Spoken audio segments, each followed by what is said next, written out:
Good day, sir. My name is Cyrus Oliveros, second year Base Criminology 2D. From now, I'm going to discuss chapter chapter 3, lesson 1 to 4. Okay, let's proceed. Chapter 3, Evidence in Crime. Lesson 1, Evidence. Definition of evidence. Evidence in its legal definition is a means sanctioned by these rules of ascertaining in a judicial proceeding the truth respecting a matter of fact. Evidence also refers to any material which tends to persuade the court of the truth or probability of some fact alleged or asserted before it. There are three types of evidence, namely oral testimony, documentary, real and circumstantial evidence. Evidence refers to all the means by which any alleged matter of fact whose truth as is investigated at judicial trial is established or disapproved. Okay, let's proceed. Three forms of evidence in criminal investigation. Physical evidence, object or autoptic or real evidence. It refers to a physical object used as evidence which is obtained through, through search at the scene of the crime. It refers to article and material found in connection with investigation, which aid is establishing the identity of the perpetrator. It is not limited to that which is known through the sense of vision, but extended to what the sense of hearing, taste, smell, and touch is perceived. It may include the following: A. Firearms and fire ammunitions. B. Knife or bulo. C. Blood, semen, saliva, human or animal. Biological samples. D. Finger and footprints. E. Tool marks and tire tracks. And F. Hairs, fibers, glass, paint, and other trace of evidence. Okay, let's proceed. A. Category of physical evidence. Number 1. Associative evidence. These are pieces of evidence which links a person to a crime. The offender may leave clues at the scene such as weapon, tools, garments, fingerprints or foot impressions, broken headlights, glass found of the crime scene in hit and run, wearing apparel of the offender and other articles of value may be recovered at the rape scene. Number 2. Tracing evidence.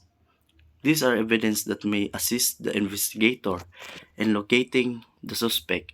Aircraft of ship manifest. Physicians' clinic records showing medical treatment of suspect for injuries sustained in an encounter. Blood stain recovered from the area traversed by the wanted suspect in fair direction of the movement are example of tracing evidence. Okay, let's proceed. B. Biological and transcend evidence. Number 1. Biological evidence. It refers to evidence that is commonly recovered in crime scenes. Each biological evidence has a unique importance in its own probative value. It is an evidence that can be traced to DNA mapping and other profiling methods. It consists of bodily fluids and tissues that that has particular significance since DNA analysis can be conducted in many instances. Number two, transient, transient evidence. It refers to evidence that by its very nature can be easily changed or lost. For instance, transient evidence includes temperature, odor, blood in the train, and some biological and physical phenomenon. Okay, let's proceed. What is corpus delicti? It is Latin. It is a Latin term for the body of the crime. It is legal term used to describe physical or material evidence that a crime has been committed, such as the corpse of a murder victim or the plinth of a church building. It is used to refer to the underlying principle that without evidence of a crime having been committed, it would be unjust to convict someone. C. Other specific kinds of physical evidence. Number one, soil. This consists of organic natural materials such as rocks, mineral and decomposing plant, and may also contain man-made materials such as bricks, concrete, glass, or paint. Number two, paint. Paint is a pigmented polymer that is applied and adheres to various surfaces. It is possible to examine microscopically microscopi- microscopically the color and shape of paint, strips or other samples, as well as to determine through the use of gas chromatogra- chromatography. Number three, tool mark. Tool mark is any mark that is created when an instrument has contact with another surface. Number four, shoe prints and impressions. Shoe prints are created when material formed the bottom of shoes is transferred to another surface, leaving an outline of the bottom of the shoe. Number five, videotape. Videotape evidence. Videotape is potentially ex- extremely powerful from evidence. Okay, let's proceed.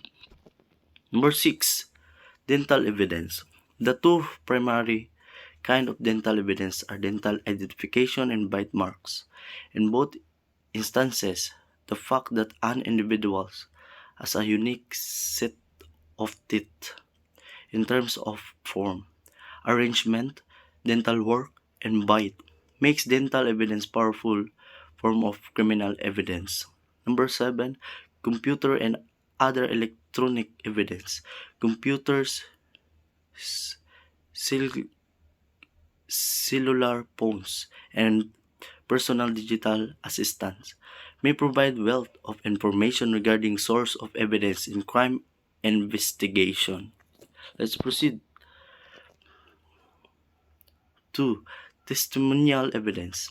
It is also known as eyewitness testimony or communicative evidence. It is the product of interview and interrogation from which witness smell, hear, taste, and touch are being described through oral and written testimony.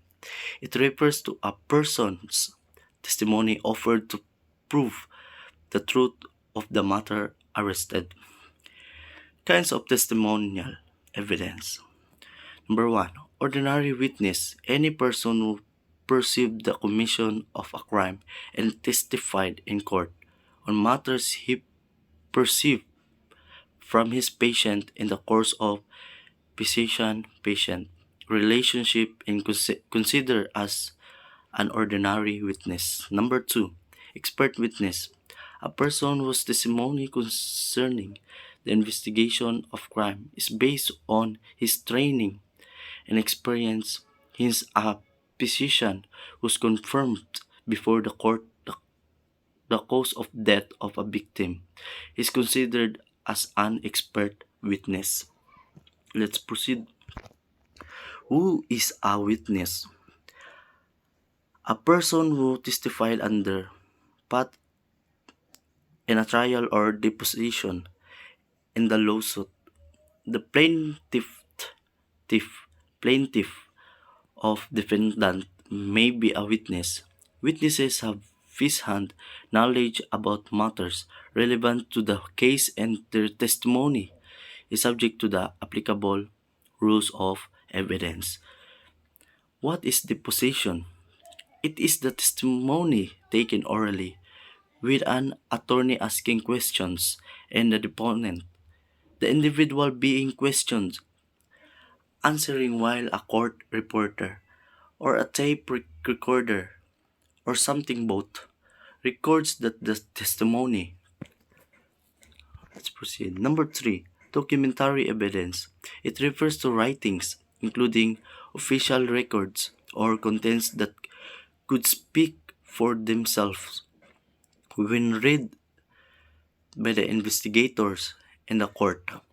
It consists of writing or any material containing letters, words, numbers, figures, symbols, or other modes of written expression offered as proof of their contents. Their contents. Documentary evidence are but not limited to the following: A. Birth and death certificates. B. Necropsy report. And C. Medical examination. Let's proceed. End of lesson. Chapter 3, Evidence in Crime. Lesson 2, Legal classification of evidence. A. Ability to establish a fact in dispute of an evidence. Number 1, direct evidence. It is that which proves that fact in dispute without the aid of any inference of presumption. Number 2, circumstantial evidence. Indirect evidence. The proof of fact or facts from which taken either singly or collectively the existence of a particular fact in dispute may be inferred as a necessary or probable consequence. However, the following requisites must be present before a circumstantial evidence will become sufficient for conviction. A. There is more than one circumstance. B. The fact from which the inference are derived are proven. And C. The combination of all the circumstances is such as to produce a conviction beyond reasonable doubt. Let's proceed. B. Degree of value in establishing a dispute fact of evidence. Number 1, prima facie evidence. This evidence suffices for the proof of a particular fact until contradicted by other evidence. Number 2, conclusive evidence. This evidence is incontrovertible or one which the law does not allow to be contradicted. It is insurmountable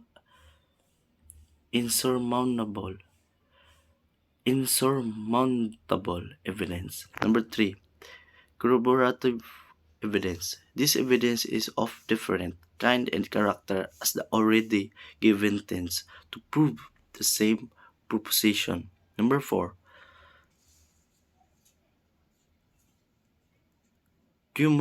cumulative evidence. Cumulative evidence. This evidence is the same kind and character as the already given entrance to prove the same proposition. C. Weight and acceptability of an evidence. Number one, primary or best evidence. The evidence affords the greatest certainty of the fact in question. Number two, secondary or substitution, sub, substitutionary evidence. This evidence is inferior to primary evidence and admissible only in the absence of the let, latter. latter. D. Nature of an evidence.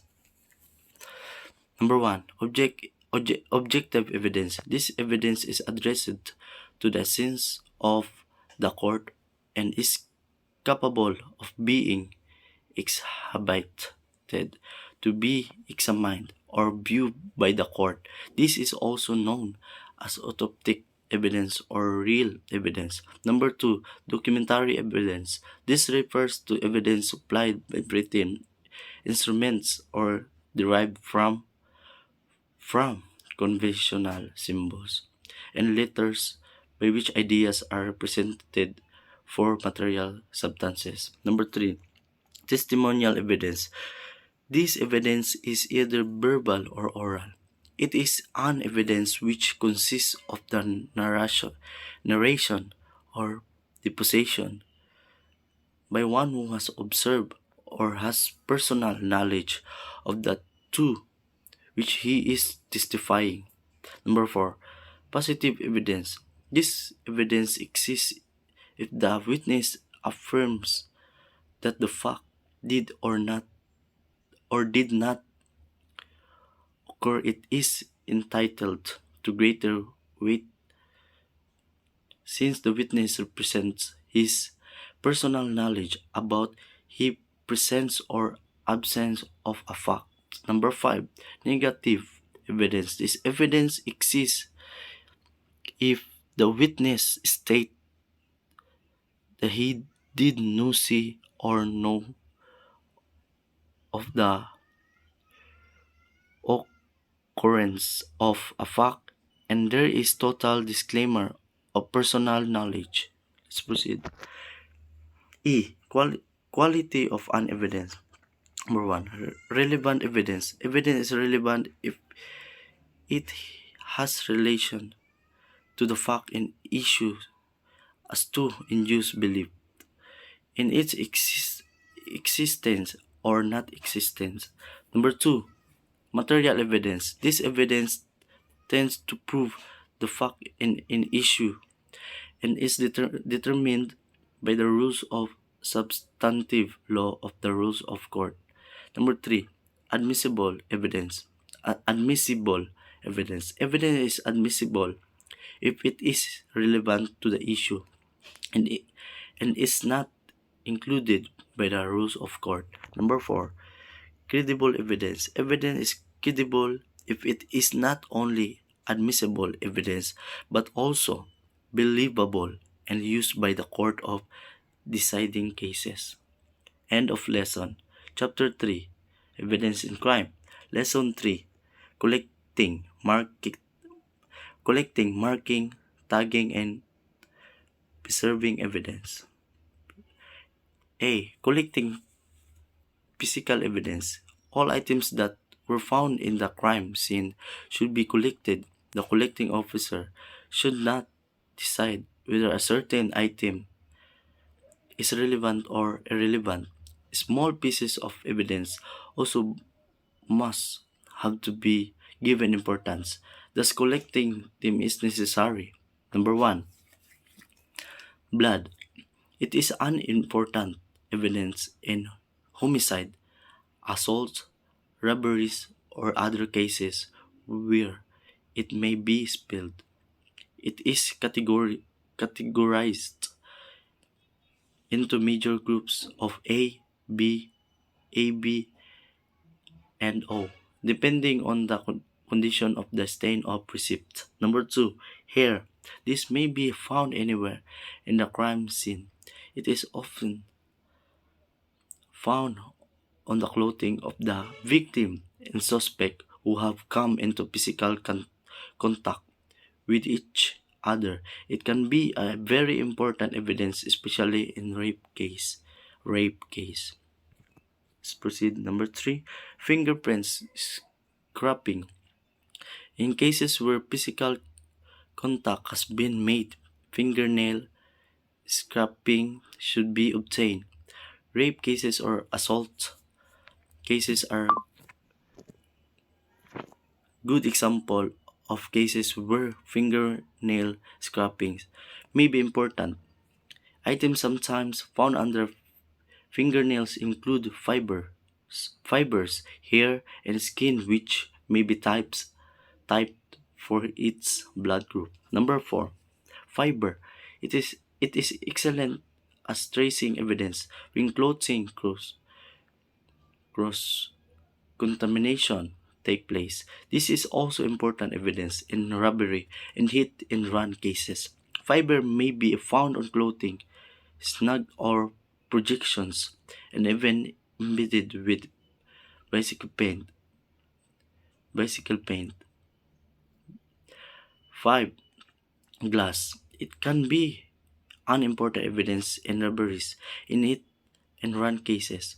It may be found as a trace evidence in clothing and shoes. Glass is usually examined to determine if both the evidence simple and the known standard has the same physical properties and trace elements as impurities. Number 6, firearms. Firearms, bullet, shotgun shell, shotgun pellet and wad, explosive residue, and gunpowder. Pattern can provide vital evidence and specific answers to possible questions in the case. Let's proceed. Number 7, bullet. It is it can provide information about the make and type of ammunition and weapon from which the bullet was fired and whether or not it was fired from specific weapon, provided the weapon is available for test purposes. Number 8, cartridge case. Cartridge case. This can also provide vital information as to the type of weapon used, the type of ammunition, and whether or not the case was fired and a specific weapon. If weapon is available for the fire testing. Number 9, seminal stain.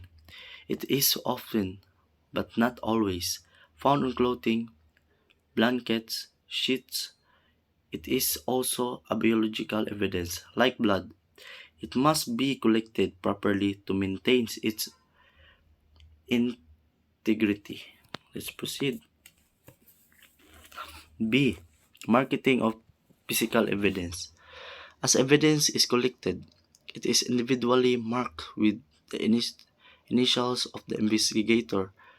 The marking tools depends upon the nature of the evidence. If it is a hard object such as metals, the initials are scratched or engraved by the use of sharp points, still called stylus. Making of firearms related evidence. Number 1, revolvers. Revolvers. It must be marked separately on the barrel, frame, butt, cylinder and stock. Tape should also be put around the bore and the frame of the gun with signature of the investigation. Number 2, pistols. It must be marked on the barrel, frame, butt, magazine, and stock. Tape must also be put around the gun with signature to avoid changing the parts of the gun that may affect the result of laboratory examination. Number 3, rifles. It should be marked on the barrel, frame, magazine, bolt, or slide. All magazines and accessories shall also be marked. 4. Fired empty shells and misfired cartridges. It must be marked near the mouth of fired empty shells, not on the body, peripheral surface, or base. Number 5. Bullets, slugs, balls, pellets. A ball or slug can be marked on the give or nose as well as in the base, not on the body or bearing surface. C. Tagging evidence. All evidence which by their nature could not be marked on each surface such as blood, hairs, fibers, and the like are properly stored in an appropriate container, after which the container is put with a tag. Tagging of physical evidence is being done with the use of card, where the initials of the investigator, date and time of collection, specific case and other information are written. B. Preserving physical evidence. Perishable materials should be preserved along the way, or the preservation preservation is in order to reach the court in the same physical condition as when they were collected from the crime scene. This is the work of a laboratory technician, SOCO team. It includes number 1, preservation of tools marks. A. Whenever possible, submit the whole object containing tool mark to the laboratory instead of just removing in the area containing the mark. B. Cast of tools mark can be made by a person who has had considerable experience in the work. C. Pack the object containing tools marks so that no alteration or damage will occur during shipment. Let's proceed. Number 2, preservation of controlled substance and medical preparation. Each sample of materials recovered should be placed in a upper container, which can be sealed and marked. Be sure to properly seal or lost material, particularly in the case of marijuana, can leak and spill. 3. Number 3. Preservation of questioned documents. A. Under no circumstances should either the questioned document of the examples marked, defaced, or altered. B. Whenever possible, all documents should be protected by placing them in cellophane or plastic envelopes. Number 4, preservation of latent fingerprints. A. The primary precaution precaution in all cases in the prevention of adding fingerprints to evidence of destroying thus also those already present. B. Most fingerprints submitted will be on paper, glass, metal or other smooth surface objects. Let's proceed.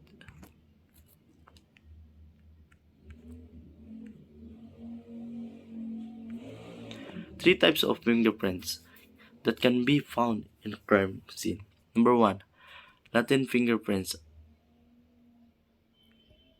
Latent fingerprints are made of sweat and oil on the skin's surface. This type of fingerprints is invisible to the naked eye and requires additional processing and other in order to be seen.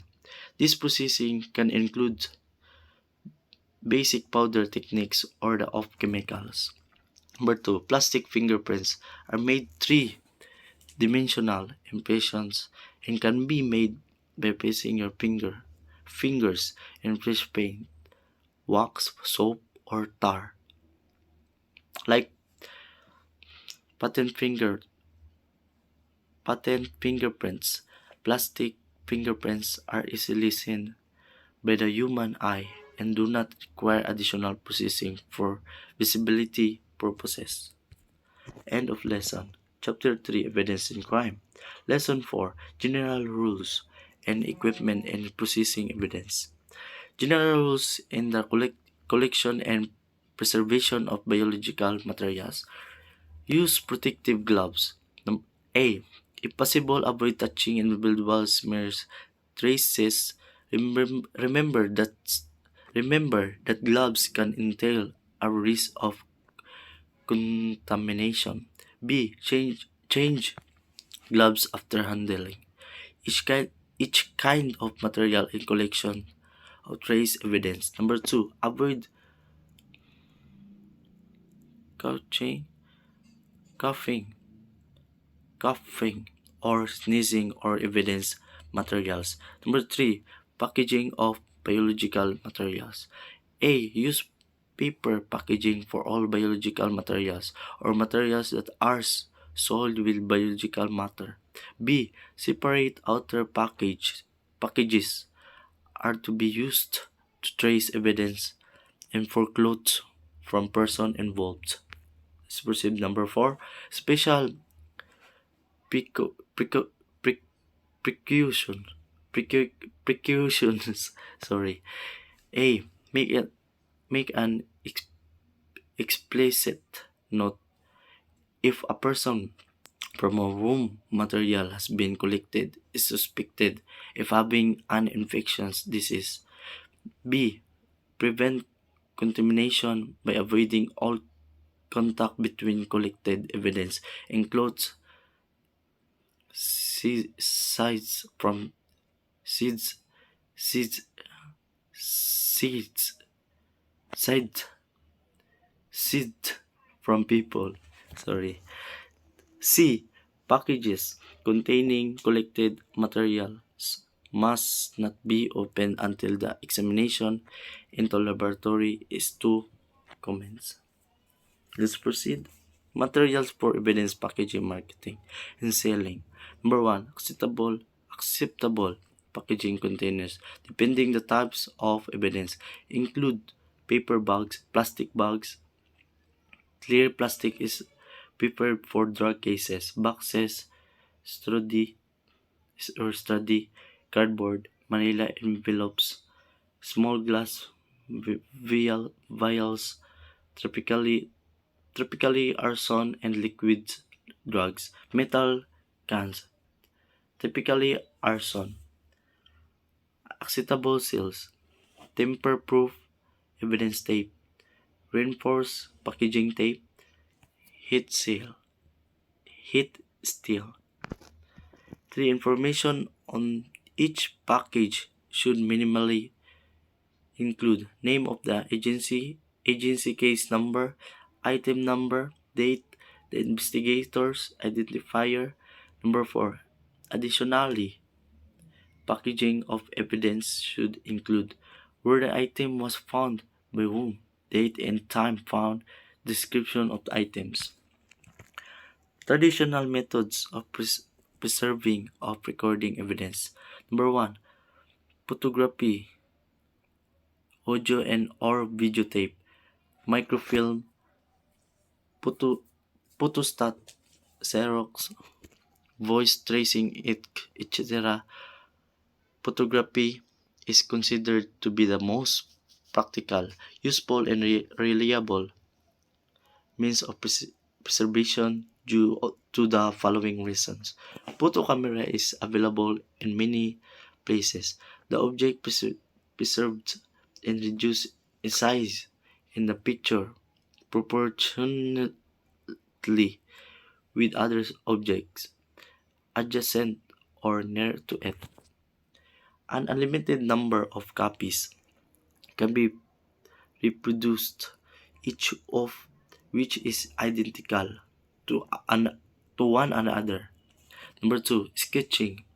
If no scientific apparatus to preserve evidence is available, then a rogue drawing of the scene or object to be preserved is done. Number three, observation and description. Description is done by putting into words the person or thing to be preserved. Describing a thing requires keen observation and good power of attention, preserve, perception, intelligence, and experience. What is portrait part parley? What is portrait parley? Spoken picture. It refers to verbal, accurate, and picture picture description of the person identified. Number four, mannequin method. In a miniature model of a scene or of a human body indicating marks of the various aspects at the thing to be preserved. An anatomical model or statuette, statuette may be used and injuries are indicated with their appropriate legends. Number five, preservation. The mind of the witness. A person will preserve something relevant for proper adjudication of case may be a witness in court if he has the power to transmit to others what he perceived. Number six, written notes. What you have seen or observed. 7. Developing and lifting fingerprints found at the crime scene. 8. Gathering physical evidence. 9. Plaster cast. Number 10. Written statements of subjects and witness. Integrity of trace evidence. Protection of trace evidence from loss or contamination is essential. One of the primary paths of contamination is from the collector to the evidence. The collector must ensure that no contaminate trace is deposited along with the evidence in question. What is the principle of chain of custody? Evidence passes through several persons for several purposes. Due to this, the principle of chain of custody must be observed. The chain of custody is the most critical process of evidence documentation. What is the chain of custody rule? It is of it is of paramount importance to any investigation. It is the unbroken sequence of every events that is caused by an item of evidence from the time it is found at the crime scene to the time it appears in court. What does chain of custody do? What does chain of custody do? The chain of custody proves the integrity of piece of evidence. A paper trail maintained so that the persons who had charge of the evidence at any given time can be known quickly and summoned to testify during the trial as and if required. Let's proceed. End of lesson.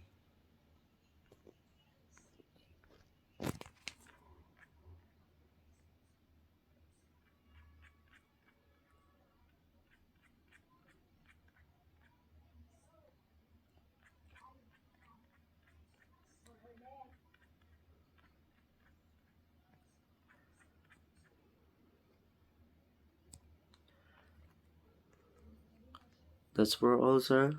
Thank you and God bless po.